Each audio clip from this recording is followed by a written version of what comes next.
Hi everyone, Anthony Fantano here, the internet's busiest music nerd, and it's time for a review of this new Wormrot album, Hiss. This is the newest full-length LP from legendary Singapore grindcore outfit Wormrot, subjecting fans to the longest gap between albums they ever have before, 6 whole years, as their last LP Voices dropped in 2016, which was an interesting record for the band where they showed up with a bit more versatility to offer than the blistering dirge in 2011. And over a decade down the road since they started, Wormrot is sounding on this new record here still ferocious as hell and more ambitious than ever. Of course, on this thing we have tons of speed freak blast beats, hideous, vile screams, chunky, gnarly guitars, all operating at breakneck speeds. When it comes to intensity within grindcore, Wormrot truly does hang with the best of the best. But intensity is really just one piece of the puzzle for a quality grindcore record. It can also be a blessing and a curse, because the thing that sort of makes the genre also could potentially prevent your songs from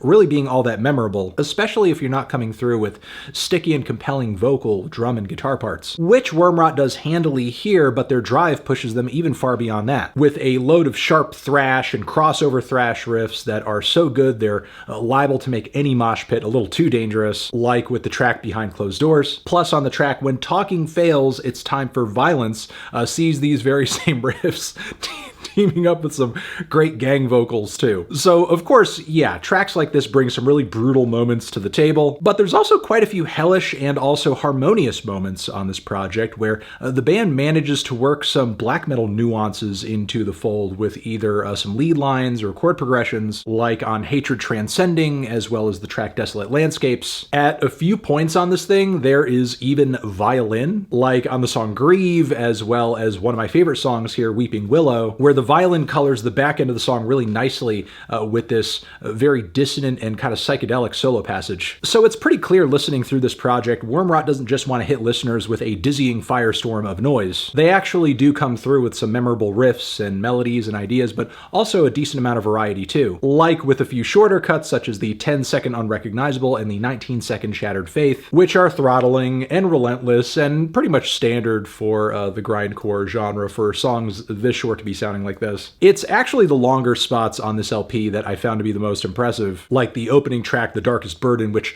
brings this record from 0 to 100 after about 30 seconds of silence. And I love on this track that not only are the riffs gnarly as hell, but some of the harmonious chords playing underneath them bring a richness that you don't usually hear in a grindcore track. This is even more so the case for the 4-minute closer on this LP, which is the longest track here by quite a bit. But I think Wormrot truly does make this trip worth it, with more black metal influences coming through on the chord progression side, some disorienting switch-ups and changes to come from there, and then we eventually get this very dramatic, almost screamo-esque outro section of the song that is topped with a very epic violin solo, like black metal, grindcore, and screamo all assembling on the same song and making for kind of an emotional climax for this record with the violin. What is happening? And then from there, the whole record ends like it starts, in silence. There are other long cuts on this LP that bring some impressive performances too, be it Voiceless Choir, Desolate Landscapes that I mentioned earlier, also Seizures, which I think is the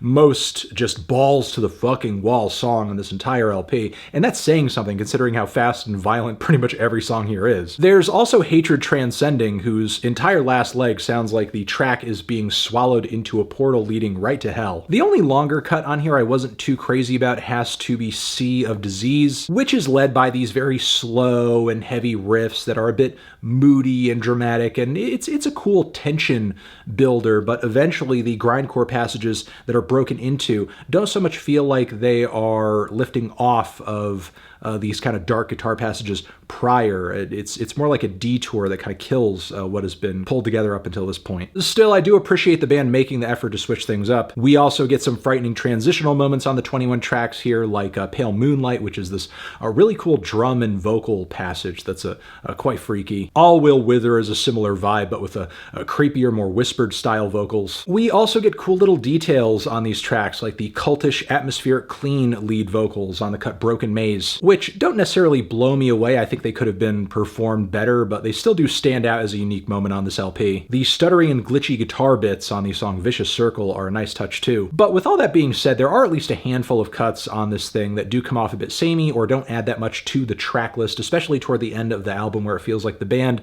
despite their best efforts, are painting themselves into a corner at least a little bit, be it with the track Spiralize or Noxious Cloud, which, yes, don't stick with me, but I wouldn't necessarily call these tracks like a speed bump in the road or anything like that. I mean, in their own way, they still do add to the a very harrowing experience of this 33-minute album overall. But yeah, I mean, all in all, I think this is a great grindcore album. What else can I say? The production is really punchy and clear and killer. The drumming is fantastic.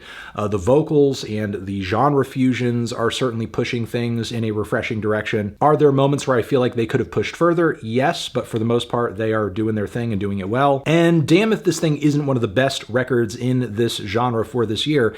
And considering the quality level that Wormrot typically operates at, this is most likely going to be one of the best records in the genre for a while. Feeling a light 8 on this LP. Transition, have you given this album a listen? Did you love it? Did you hate it? What would you rate it? You're the best, you're the best. What should I review next? Hit the like if you like. Please subscribe and please don't cry. Hit the bell as well.